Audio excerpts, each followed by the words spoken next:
Turn our attention now to the trade implications of all of this. The director of the ANU's Australia-Japan Research Centre, Shiro Armstrong, is here. Professor Armstrong, thanks so much for your time. Let's start with your piece today in the Financial Review.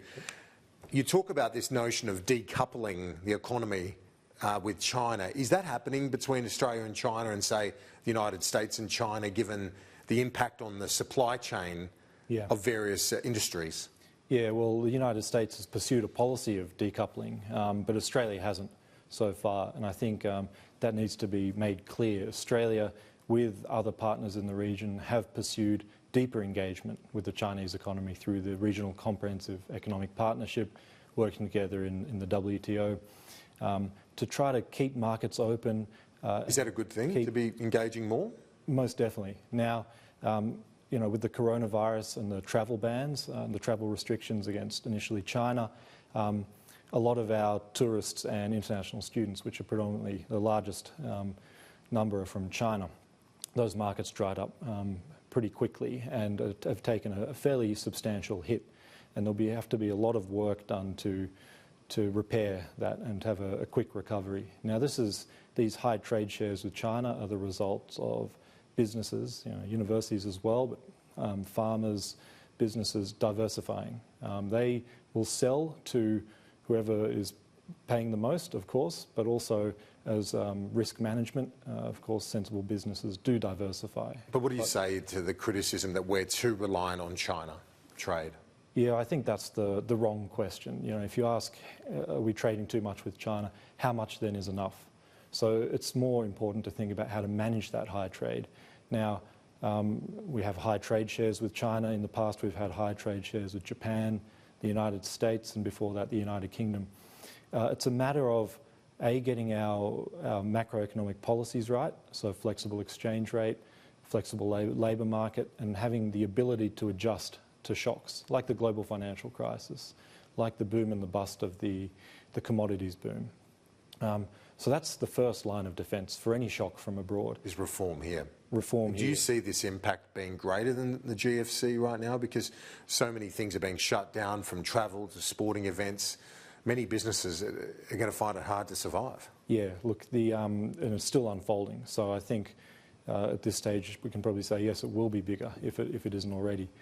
So it's a real question about how do we recover quickly when this coronavirus crisis is over, or we're exiting out of that.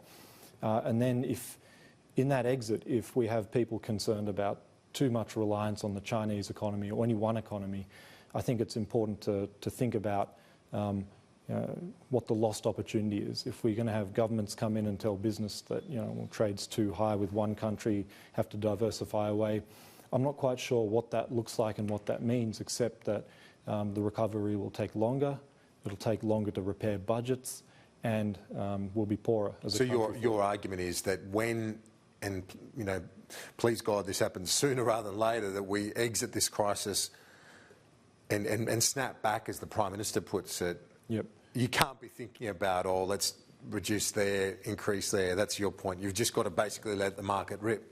Let the market rip and manage the relationships that we need to manage.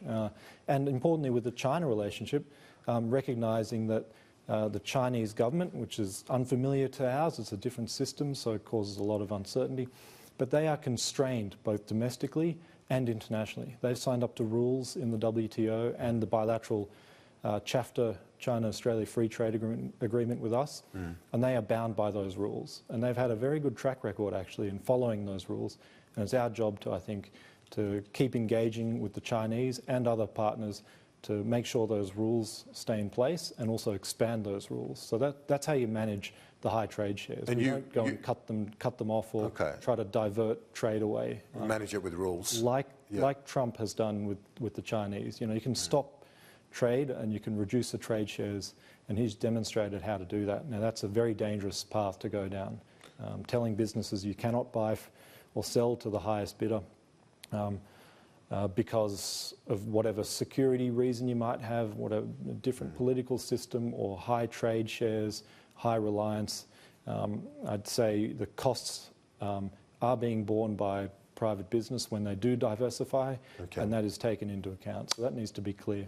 Shiro Armstrong, Director of the Australia-Japan Research Centre at the ANU. Thanks so much. Appreciate it. Kieran.